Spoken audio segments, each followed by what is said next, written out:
तो संतों ने क्या कहा कि अपने मन को अंदर में लेके जाओ। शरीर में एक ही रास्ता सीधा जाता है जो हमारी रूह के लिए है, वो भटकने नहीं देता। लेकिन जो अपने इष्ट को पक्का मान के चलता है, उसमें विश्वास और श्रद्धा पक्की है जिसकी, उसका भटकना नहीं होता कभी भी। गुरु उसको बाहर तो अपने उपदेश के द्वारा संभालता है, अंदर में नौरी रूप में सूक्ष्म रूप में प्रकट होके उसके भटकाव को मेटता है, मन को शांति देता है और उसको शक्ति देता है कि वो आगे की तरफ बढ़ता चले। लेकिन पहले इस मन को टिकाने के लिए हमें अपने अंदर वो ताकत और शक्ति पैदा करनी पड़ेगी। जो शक्ति हमने इंद्रियों के द्वारों में लगा के अपने आप को संसार में फंसा रखा है, उसको वहां से वापस मोड़ के और अंदर में जो सूक्ष्म नाड़ी है उसके रास्ते पर चलते हुए मन की एकाग्रता करेंगे। गुरु या जिसका भी तुम ध्यान करते हो, साधना करते हो, उसी में मन को ऐसे ढंग से लगाओ कि निर्विकल्प हो जाओ। किसी प्रकार का भी ख्याल आपके मन में ना रहे, कोई भी चाहत ना रहे। लेकिन जब शरीर में रहते हो, जीते हो, चीजों की आवश्यकता और जरूरत पड़ती है, जरूरत के मुताबिक उन चीजों को आप प्रयोग में लाओ, कोई दोष नहीं है। जरूरत के मुताबिक उन चीजों का प्रयोग करते हो, लेकिन उस चीज के लिए तुम्हें वासना नहीं होनी चाहिए, उसके लिए आपको तड़प और चाहत नहीं होनी चाहिए। उसके लिए ये नहीं कि उन चीजों के पीछे आप भागते फिरो दिन रात, उसी के लिए तुम अपने मन में ख्यालात में वो चीज अगर बसा लोगे तो वही चीज तुम्हारा गुरु बन जाएगा, वही तुम्हारा नाम बन जाएगा। इसीलिए जो मन को तुम संसार के पदार्थों में जैसा लगाते हो, इस मन को उसी प्रकार से तुम अगर नाम में जोड़ दोगे तो अपने आप से यहाँ से बंधन ढीले होते चले जाएंगे और सबक की तरफ अपने आप जुड़ते चले जाएंगे। तुम्हें 12वें दर्जे तक तो मेहनत करनी पड़ेगी। शरीर के अंदर 18 दर्जे हैं, 18 दर्जे में से 6 दर्जे पिंड शरीर के हैं। पिंड शरीर तो स्थूल दर्जे हैं, उनमें से कोई नहीं। संतों ने सुगम रास्ता बता दिया, जहां से रूह की बैठक होती है वो 7वें स्थान पर होती है। वो दोनों आंखों के मध्य में जहां बिंदी लगाते हैं, रूह की बैठक असली ये जगह है। इस जगह पर जब हम ध्यान को एकाग्र करते हैं, कबीर साहब कहते हैं मेरी बात ना मानो, उनकी बात मान के अपने मन को लगाओ उसमें। कहते हैं चांद सूरज एक के घर लाओ, दाएं चंदा है बाएं सूर्य है। ये मैं बताता हूं, ऐसे बात सीखने से नहीं बनेगी, वो तो देखोगे करोगे जब बात बनेगी।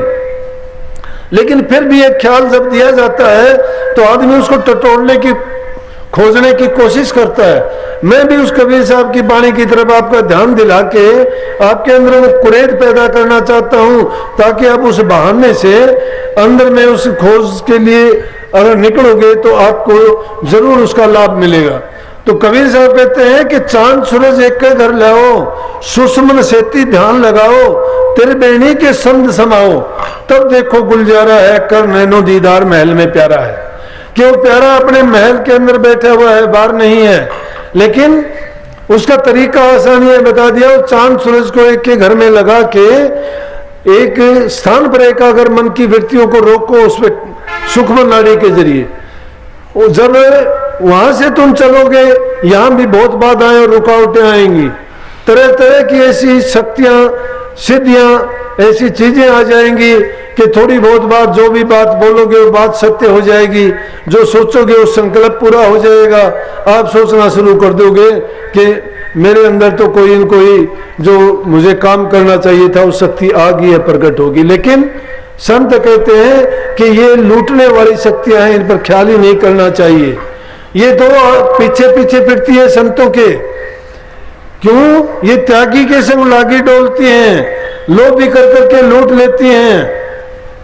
लेकिन जो सच्चे खोजी होते हैं, जिनको पूरा गुरु मिला होता है, वो इन पर ध्यान ना देके और अपनी खोज में आगे की तरफ जब बढ़ते चले जाते हैं, जो जो प्रकाश हमें दिखाई देता है, शब्द सुनाई देता है, 12वें दर्जे तक सूक्ष्म मन और माया हमारा पीछा करती है, वहां तक ही गिराने की कोशिश करती हैं। लेकिन सूक्ष्म रूप में गुरु हाजिर होता है। जब भी अभ्यास करते वक्त ऐसी हालत अगर होती है प्रकाश आपको दिखाई देता है, प्रकाश देखते देखते प्रकाश गायब हो जाए, अंधकार छा जाए, प्रकाश फिर आपकी सूरत नीचे गिर जाए, चिंता ना करो, फिर नीचे से उसको उठाओ और फिर आगे की तरफ बढ़ो।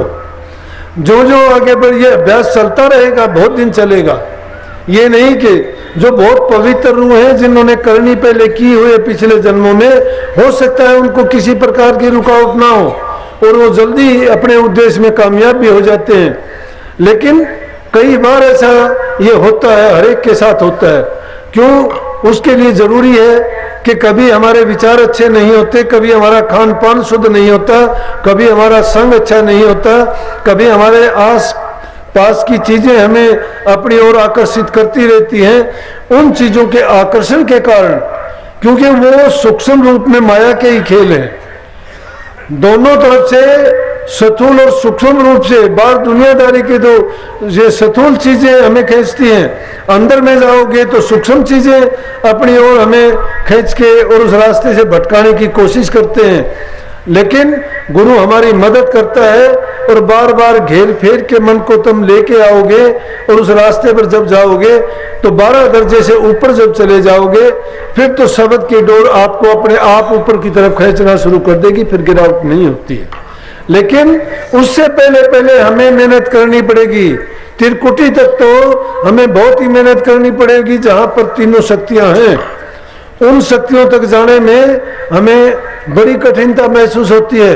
बड़े बड़े साधु, योगी और तपी यहाँ तक जो पहुंचे हैं, उन्होंने तप के माध्यम से भी, जप के माध्यम से भी उन मंजिलों को तय किया है। लेकिन जो सूरत शब्द के अभ्यासी हैं, वो धीरे धीरे करके जो जो आगे बढ़ते चले जाते हैं, उनको बिल्कुल सहज भाव से ही अपनी मंजिल मिल जाती है और वो दोनों काम कर लेते हैं। संसारी जीवन भी आराम से सुख से जीते हैं, क्योंकि वो संतुष्ट होते हैं। जो मालिक देता है उसी में वो संतोष करके और उसी में जैसा उनको मिलता है, कहते हैं कि मेरे लिए यही काफी है। लेकिन जो भी मिलता है उसमें वो आनंद, खुशी, संतोष और तृप्ति होती है उनकी। जब तृप्ति हो जाती है तभी तो मन ठहरता है। जब मन की तृप्ति नहीं होती तो ये हमें एक जगह से दूसरी जगह लिए फिरता है और भागे फिरते हैं, ये मन ही तो नहीं रुकता। संतों ने इसीलिए इस मन को रोकने के लिए और इसके लिए सबसे बड़ा अंकुश एक ही बताया कि गुरु का ध्यान। स्वामी जी महाराज ने जगह जगह किया, गुरु का ध्यान कर प्यारे, बिना इसके नहीं छूटना। नाम के रंग में रंग जा, मिले तो धाम नहीं जपना। नाम के रंग में जब रंग जाओगे तो तुम्हें धाम अपना मिलेगा, नहीं मिलता है धाम अपना। लेकिन आज ऐसी बात है कि आदमी एक कोई ऐसी जगह चला गया जिसको खुद को ज्ञान नहीं, समझ नहीं, वो तो आपको बताएगा क्या। लेकिन हम फिर बंध जाते हैं, कहते हैं कि शास्त्रों ने ऐसी चीज कही है कि गुरु छोड़ना नहीं चाहिए, पाप लगता है। लेकिन गुरु के लिए कहा है ना, जब गुरु ही नहीं है तो उसको छोड़ने में क्या पाप लगेगा। अरे फोकट धर्म पकड़ कर जू जयपुर जैना सबज भव पारा। फोकट धर्म पकड़ लिया, फोकट गुरु पकड़ लिया और शब्द का रास्ता ही उसको नहीं पता, तो किस प्रकार से हमारा कल्याण हो जाएगा। पानी मथे हाथ कछु नहीं आवे, छेर मथन आलस बारा। पानी के मथने से कोई दूध या मक्खन थोड़ा मिल जाएगा, और दूध को मथने में हमें बड़ा प्रयास और मेहनत करनी पड़ेगी, वो हम करना नहीं चाहते। तो ये फोकट धर्म और फोकट गुरु जहां मिलते हैं वो जीव का आकाश कर देते हैं। क्यों? जीव तो बेचारा सच्चा खोजी जो होगा उसको तो तड़प है अपने घर जाने की, उसको तड़प है अपने कर्म से पीछा छुटाने की। लेकिन उसको ना धर्म रास्ता पूरा मिला, ना गुरु पूरा मिला। अब पूरा गुरु के बिना उसका आकाश हो जाता है, भटकता हो। तो उस भटकन में तो पहले ही था, एक जगह से छूटा नहीं, कुएं से निकल के घेरे में और गिर गया। अब निकलने का भी रास्ता नहीं बचता। क्यों निकलने देते नहीं? कहते हैं कि गुरु को छोड़ोगे पाप लगेगा। गुरु को, गुरु नाम ज्ञान का है। गुरु तो जो नाम दे दिया, अगर सच्चा ज्ञान तुम्हें मिल गया तो उसको छोड़ कैसे दोगे? इसलिए कि उससे ना गिरो। उससे अगर गिर जाओगे तो फिर, क्योंकि जरूरी चीज है कि इंसान का पहला व्यक्तिगत जीवन अच्छा होना चाहिए, विषय विकारों से बच के, अच्छाइयों के रास्ते पर चल के, सद्गुणों को अपना के, परोपकार के काम करके दूसरे जीवों के सुख के साधन और सेवा भाव प्रेम दिल में जब लाता है तो अपने आप ही उसका जीवन तो पवित्र होता चला जाता है। जब मन पवित्र होगा तभी तो उसमें पवित्र चीज ठहरेगी। लेकिन जब तक हमारे अंदर ये शुद्धता नहीं है, शास्त्रों ने तो 3 प्रकार से ही हमारे जीवन की सफलता बता दी कि तन पवित्र सेवा किए, धन पवित्र किए दान, मन पवित्र हरि सिमरन से त्रिविध हो कल्याण। वो तो सिर्फ सिमरन से ही कल्याण बताते हैं कि 3 चीजों से ही कल्याण होगा कि तन की पवित्रता है तो सेवा करो, मन को पवित्र करना चाहते हो तो प्रभु का नाम का जाप करो, और अगर धन को चाहते हो कि तुम्हारा धन शुद्ध पवित्र और उसका अच्छा फल मिले तो उससे दान पुण्य करो, किसी दुखी गरीब की सहायता करो। लेकिन हम अगर इन चीजों को, तीनों चीजों को अच्छे रास्ते पर नहीं लगाते तो अपने जीवन को बर्बाद कर लेते हैं। विषय विकारों में जीवन को हम लुटा देते हैं।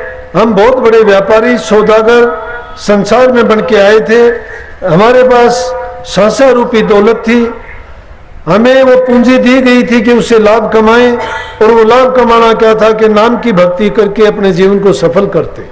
लेकिन उसे यहाँ आके हमने क्या किया कि उसे के बदले में हमने ऐसी चीजें खरीद ली, लाभ की बजाय हमें हानि उठानी पड़ी। जमा पूंजी भी थी वो भी यहाँ से लुटा के चले गए, और जब अंत समय में गए तो खाली हाथ जब वहां पहुंचे हमें कुछ नहीं मिला। क्यों नहीं मिला? हाथ मलते गए, जो था वो बर्बाद कर दिया। अब कही है साहूकार की पूंजी लाया देनी ना बेचारी, आगे की तेरी पड़े तो उठ की कोडी नहीं उधारी। उस साहूकार से जो पूंजी लेके आए थे उसको क्या मुंह लेके बात करेंगे कि वो पूछता है कहाँ गई पूंजी, क्या बताएंगे कैसे बर्बाद कर दी। इसीलिए कहा है कि अपने जीवन में पवित्र चीजों को अपनाओ, अच्छे काम करो, परमार्थ अगर करना चाहते हो तो परोपकार करो, पापों से बच जाओ। बल्कि कही है रे मन भला ना कर सके तो बुरे पंथ मत जा, अमृत फल चाखा नहीं तो विस्फल का खा। अगर तुम अच्छा नहीं कर सकते तो कम से कम बुरा करने से तो बच जाओ। नहीं कर सकते मान लेंगे, नाम की कमाई नहीं हो सकती, कठिन है, बड़ी मेहनत करनी पड़ेगी। लेकिन नहीं कर सकते कोई बात नहीं, ये बात भी एक बड़ी बात है कि बुरा करने से बच जाओ। गुरु आपको मिला है, नाम की दीक्षा आपको मिली है, भूले भटके से अगर आपसे चूक हो भी जाएगी और नाम की कमाई ना करोगे फिर भी आपको आगे का जन्म इंसान का ही मिलेगा। संतों का जितना चेताया हुआ जीव कभी संसार में भटकता नहीं है। अगर उसकी करनी में भंग पड़ता है तो भी वो इंसान के रूप में फिर पैदा होगा, फिर भी उसको गुरु सत्संग मिलेंगे, फिर भी उसको ज्ञान उपदेश नाम मिलेगा, फिर वो दोबारा से करनी करके अपने जीवन को कामयाब कर लेगा। क्यों कर लेगा? कि राजा भर्तृहरि की बात सुनो। राजा भर्तृहरि पहले जन्म में राजकाज को छोड़ के ऋषित्व का जीवन बिताया, त्याग का जीवन जंगलों में चला गया भक्ति की। लेकिन एक दिन क्या हुआ कि एक दिन समाधि में बैठे हुए थे, उसी समय एक हिरणी भागी हुई आई और हिरणी ने वहां शिकारी के डर से जैसे भी बच्चा फेंक दिया और वो हिरणी चली गई। अब ऋषि ने बच्चे को देखा, उसको दया आई, बच्चे को पाल लिया और उसने अपने मन को बच्चे में ऐसा दे दिया कि वो बच्चे के पीछे पीछे रहता है। कहाँ तो प्रभु की भक्ति करता था और कहाँ मन अब बच्चे में चला गया। काम तो नेक था, परोपकार का था, भलाई का था, बड़ी दया थी, जीव से उन्होंने कितना प्यार किया, बड़ी दया करके उस बच्चे को पाला पोसा। और जब वो बच्चा इधर उधर चला जाता तो उसको ढूंढता फिरता, मन दे दिया उसको। जो मन प्रभु को देना चाहिए था, नाम में लगाना चाहिए था, वो उसको छोड़ के, लेकिन उस करनी में भंग आ गया, लेकिन गलत काम में नहीं हुआ। तो कहते हैं अगला जन्म भी राजा भर्तृहरि को हिरण का मिला, क्योंकि जहां आशा वहां बासा। आशा उसकी हिरण में चली गई और जब चौड़ा छोटा तो उसके बाद अगला जन्म जब हिरण का मिला, लेकिन उसमें ये खूबी थी कि हिरण का जन्म जरूर मिल गया, लेकिन अकेला बैठा रहता था, कभी हिरणों के झुंड में नहीं रहता। और अकेला जब बैठता तो प्रभु की भक्ति में लीन रहता, क्योंकि उसको जो पीछे की करनी की हुई थी उसका लाभ उसको तब भी मिला। इसलिए संतों का चिताया हुआ जीव तो चाहे उसको कितने भी जन्म क्यों ना लेने पड़ जाए, जब तक उसका कल्याण नहीं हो जाता तब तक वो ये संसार में चाहे आता जाओ, लेकिन उसको नाम भी मिलता जाएगा, सत्संग भी उसको मिलेगा, और जब तक उसकी करनी पूरी होके इस संसार से उसका पीछा नहीं छूट जाता तब तक वो उसी रास्ते पर रहेगा। तो इसलिए संत जिस जीव को चेताते हैं, जिसमें बीजा डालते हैं, वो बीजा काम करता है उसका। तो ये चिंता हमें नहीं करनी चाहिए, लेकिन जानबूझ के हमें कोई गलत काम भी नहीं करना चाहिए। देखो, माँ बाप से हमें जन्म मिलता है, उसकी सेवा नहीं करते। जिस माँ से जन्म लेते हैं, आजकल देखते हैं बूढ़े माँ बाप को घर से निकालते हैं, सेवा तो दूर की बात रही। जिससे हमें ये शरीर मिला उनका एहसान था। सबसे पहले माँ बाप अगर नहीं मिलते हमारा जन्म कहाँ से होता। जिन्होंने हमें जन्म दिया, सुख दुख कष्ट उठा के हमें पाला पोसा, इतना बड़ा किया, सब कुछ हमारे लिए उन्होंने अपना जीवन में जो कुछ कमाया हमारे लिए किया, और अब हम क्या करते हैं, उसके बदले माँ बाप को घर से निकाल देंगे। तो कौन सा दीन धर्म कहता है, कहाँ दया है हमारे दिल में। जो ऐसे माँ बाप को दुखी करता है उसका कहीं भी कभी भी, चाहे वो कितने सत्संगों में जाओ, कितनी पूजा पाठ करो, कितने गुरुओं पे सेवा चढ़ाओ, चाहे उनके पास रात दिन भागे फिरो, लेकिन उनका कल्याण कभी नहीं हो सकता। माँ बाप से बढ़ के कोई देवी देवता नहीं है। अगर तुम गुरु को खुश करना चाहते हो, परमात्मा को खुश करना चाहते हो, भक्ति का लाभ उठाना चाहते हो, तो अपने माँ बाप की सेवा करो। जो माँ बाप और सास ससुर की सेवा करोगे, मैं कहता हूं कि अगर वो खुश होकर तुम्हें दिल से जो आशीर्वाद देंगे, वो ऐसा फलीभूत होगा कि आपको निहाल कर देगा। वो भी आपके पापों को हर लेंगे, आपको खुशी मिलेगी, शांति मिलेगी। लेकिन जो माँ बाप को दुख देता है उसको सुख कभी नहीं मिल सकता। मैं तो इतनी तक बताता हूं कि माँ का दूध पी के जो माँ को कष्ट देता है, तो वो क्या है कि दूध हरामी है। अगर कोई किसी का नमक खा के उससे दगा करता है, वो नमक हरामी है। और सबसे बुरा इंसान वो है जो गुरु से नाम लेके जो धोखा करता है, नाम को छोड़ता है या गुरु की आज्ञा और मर्यादा को तोड़ता है, उसका तो कभी भी कल्याण नहीं हो सकता। चाहे वो लाख कोशिश करो, और चाहे वो कितने भी उपासना, पूजा पाठ, सेवा, कितने सत्संगों में जाओ, कितने वो कोशिश करो, नाम में उसका मन नहीं ठहर सकता। पवित्र मन होगा वही नाम में लग सकता है, वही अंदर में जा सकता है। और जब तक हम बाहरी क्रिया हमारी अच्छी नहीं है तो अंदर में भी नहीं जा सकते। अगर अंदर में जाना चाहते हो, अगर तुम उस प्रकाश को देखना चाहते हो, अगर जीवित ही तुम ये चाहते हो कि आपको साक्षात्कार हो जाए मालिक का, उस साक्षात करने के लिए तुम्हें जरूरी है कि अपने जीवन में पहले सच्चाई, प्रेम, सेवा, सत्यता और परोपकार को लेके आओ। कबीर साहब ने यही तो बात कही है कि काम क्रोध मद लोभ बिसारो, शील संतोष क्षमा सद्धारो, कि उन चीजों को बिसार दो, उनको एक तरफ करोगे तभी तो तुम्हारे दिल में शील सबर संतोष आएगा।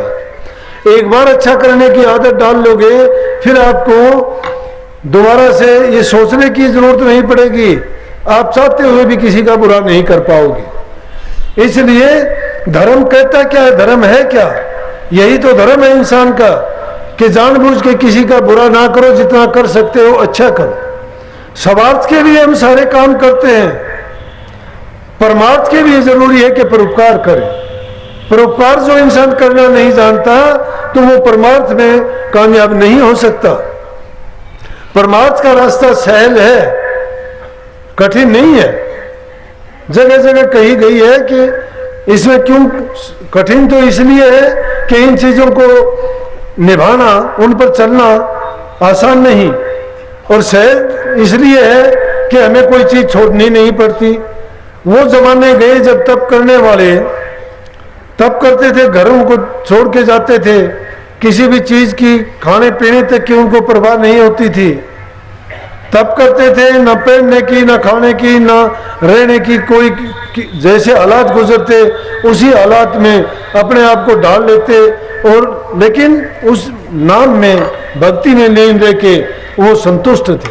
लेकिन आज संतों ने इतना सुगम रास्ता बता दिया कि सब चीजों का उपयोग करो, सब चीजों का उपयोग करते हुए किसी भी प्रकार की परेशानी नहीं होती, घरों में रहो, शांति प्यार से रहो। ये चीज है कि जो आपस में प्यार प्रेम से शांति से जो रहते हैं तो उसमें घर बैठे हुए ही आपके लिए एकांत है।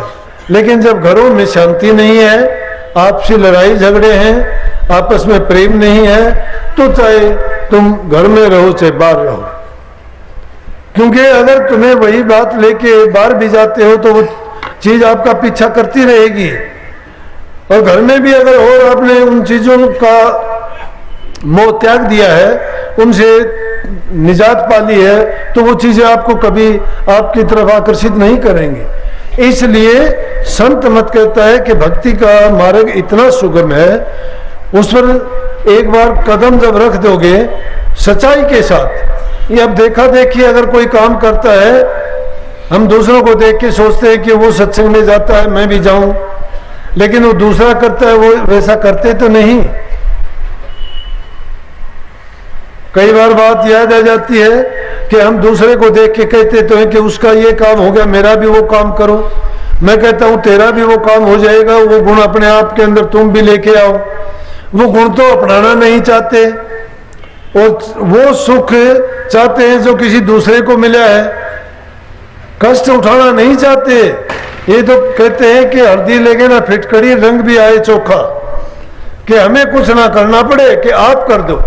लेकिन ये दुर्बल आदमियों का सहारा है। कोई कहता है कि मेरा तो गुरु पूरा हो गया, नाम मुझे मिल गया, मेरा काम अपना आप गुरु कर देगा।